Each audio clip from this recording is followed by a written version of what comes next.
स्वागत है India public खबर में और मैं हूं अर्जिता। जंग बड़ी हो तो जंग की तैयारी भी काफी पहले शुरू कर दी जाती है।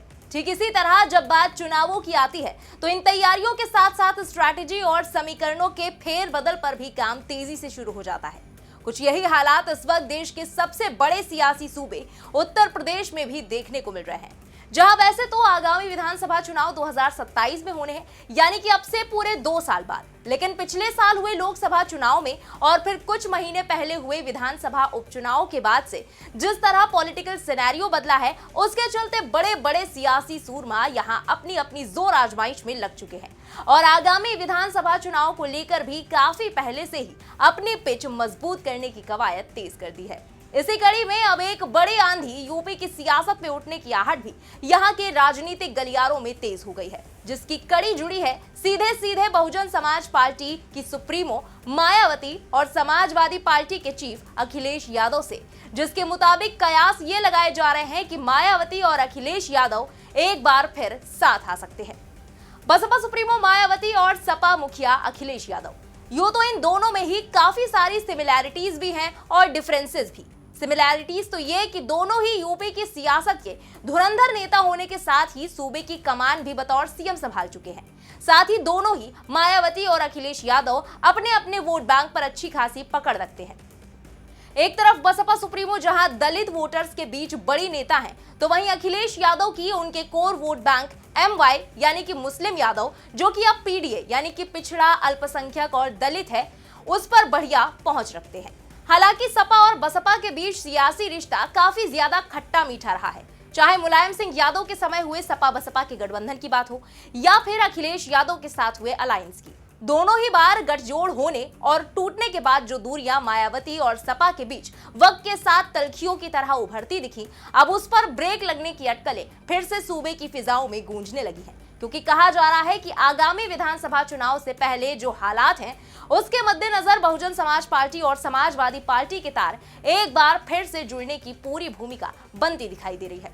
तो आखिर कितनी सच्चाई है इन दावों में? क्या वाकई सभी गिले शिकवे भूलकर फिर से साथ आने वाले हैं सपा चीफ और बसपा सुप्रीमो? इस गठबंधन का क्या हो सकता है आगामी चुनाव पर असर? और सपा के साथ गठबंधन में इस वक्त शामिल कांग्रेस के लिए क्या ये साबित हो सकती है बड़े खतरे की घंटी? चलिए जानने की कोशिश करते हैं इन सभी सवालों का जवाब इस खास रिपोर्ट में। लेकिन उससे पहले जरा दोनों ही पार्टियों के इस वक्त की हालातों पर नजर डाल लेते हैं।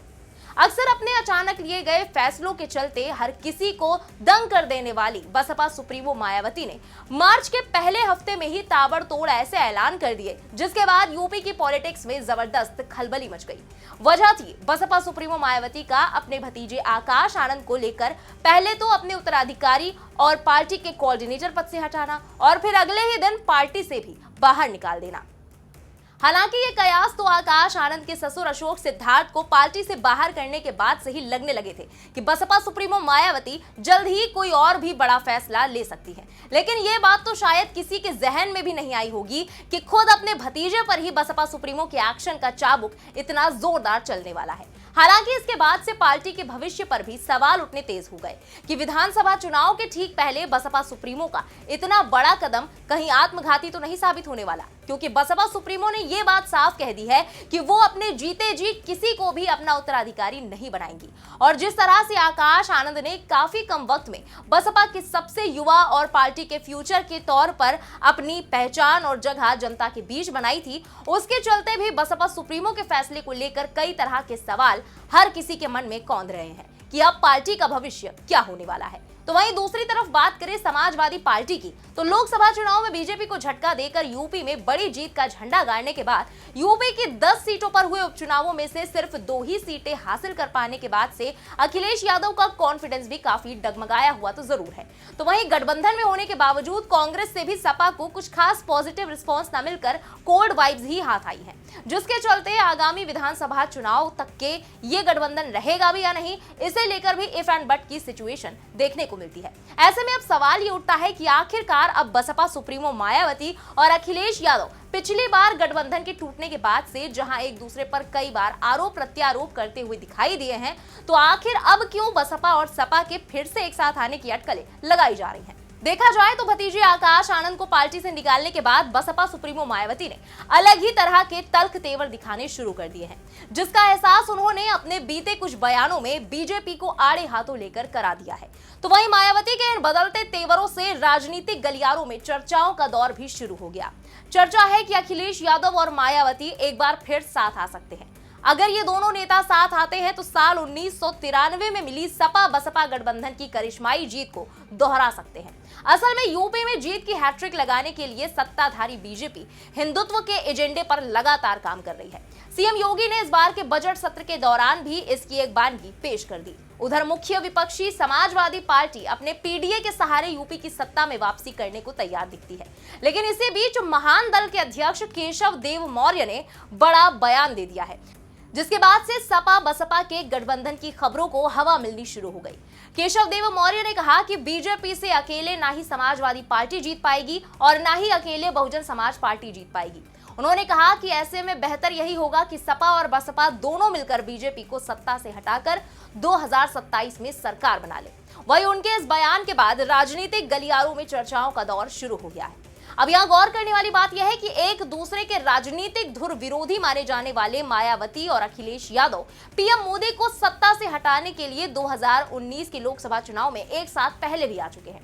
हालांकि इस चुनाव में मायावती को बड़ा फायदा भी हुआ और वो 0 से 10 सीटों पर आ गई, लेकिन समाजवादी पार्टी 2014 के आंकड़ों पर ही सीमित रह गई। ऊपर से चौंकाने वाली बात तो तब हुई जब 10 सीटों का फायदा होने के बावजूद मायावती ने सपा का वोट बसपा में ट्रांसफर न होने का आरोप लगाते हुए अपने रास्ते अलग कर लिए। इसके बाद से पूर्व सीएम मायावती अक्सर ही बीजेपी की तुलना में सपा और कांग्रेस पर ज्यादा हमले बोलने लगी थी। इस पर सपा चीफ और पूर्व मुख्यमंत्री अखिलेश यादव ने समय समय पर अपनी प्रतिक्रियाएं भी दी हैं। यही नहीं, सपा ने बसपा के टिकटों पर भी सवाल खड़े किए। दरअसल पिछले साल बहुजन समाज पार्टी की ओर से अपने पदाधिकारियों और कार्यकर्ताओं को एक बुकलेट बांटी गई थी, जिसमें बसपा सुप्रीमो मायावती ने बड़ा खुलासा करते हुए अपने कार्यकर्ताओं को यह बताया कि 2019 में सपा बसपा गठबंधन क्यों टूटा था। उन्होंने बताया कि 2019 में लोकसभा चुनाव परिणाम के बाद सपा मुखिया अखिलेश यादव ने फोन उठाना बंद कर दिया था, जिसकी वजह से गठबंधन तोड़ना पड़ा। उन्होंने बुकलेट में दावा किया कि 2019 में गठबंधन के बावजूद सपा सिर्फ 5 सीटें जीत पाई थी, जबकि बीएसपी ने 10 सीटें जीती थी। इसीलिए अखिलेश यादव ने हमारा फोन उठाना बंद कर दिया था। तो वहीं दूसरी तरफ सपा चीफ अखिलेश यादव ने भी पलटवार करते हुए बसपा पर ही उनका फोन नहीं उठाने का आरोप लगाकर कहा कि किसी को पता ही नहीं था कि गठबंधन टूटने वाला है। यही नहीं, इसके बाद अयोध्या की मिल्कीपुर विधानसभा सीट के नतीजे पर मायावती ने सपा चीफ अखिलेश यादव पर निशाना साधते हुए एक्स पर लिखा था कि सपा की मिल्कीपुर सीट पर 61,710 वोटों से करारी हार हुई। अखिलेश यादव को जवाब देना चाहिए कि इतनी शर्मनाक हार कैसे हुई। उन्होंने आगे लिखा कि हाल ही में यूपी की 9 सीटों पर उपचुनाव हुआ था। इसके बाद अखिलेश यादव ने अपनी हार का ठीकरा बसपा पर डालकर बचने की कोशिश की थी। अब जबकि मिल्कीपुर से बसपा ने प्रत्याशी नहीं उतारा था, ऐसे में अखिलेश को निश्चित तौर पर करारी हार पर जनता को जवाब देना चाहिए।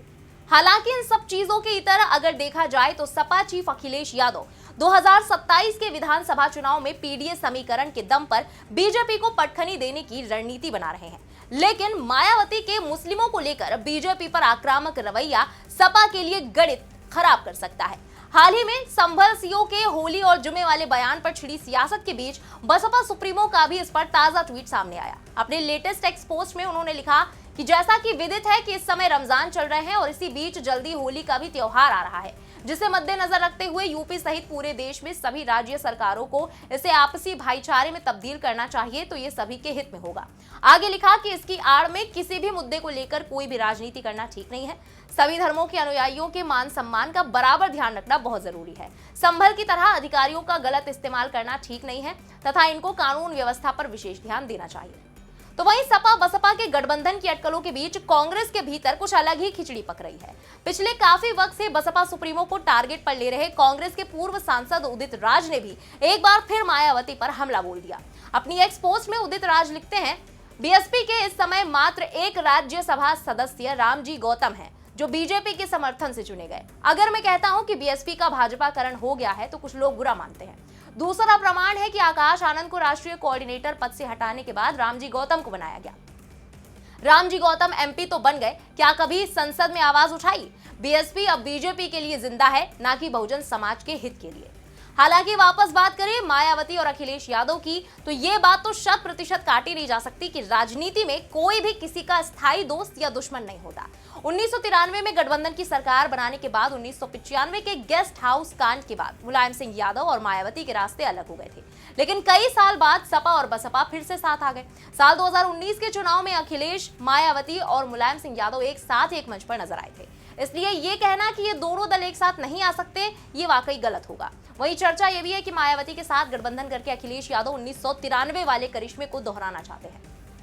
दिसंबर 1992 में अयोध्या में विवादित ढांचा गिराया गया और उसके ठीक एक साल बाद 1993 में हुए विधानसभा चुनाव में सपा और बसपा ने मिलकर सरकार बना ली थी। तब सपा संस्थापक मुलायम सिंह यादव और बसपा के संस्थापक कांची राम ने मिलकर ये सरकार बनाई। ऐसे में अब देखना ये होगा कि आगामी चुनाव में ये गठबंधन की खबरें क्या सच साबित होती है या नहीं, और अगर गठबंधन हुआ तो इसका असर चुनावों पर क्या पड़ने वाला है। फिलहाल इस पूरी खबर पर आपका क्या कहना है, कमेंट में लिखकर अपनी राय जरूर बताएं। बने रहें इंडिया पब्लिक खबर के साथ। हमारे यूट्यूब चैनल को सब्सक्राइब करें, बेल आइकन दबाना बिल्कुल ना भूलें।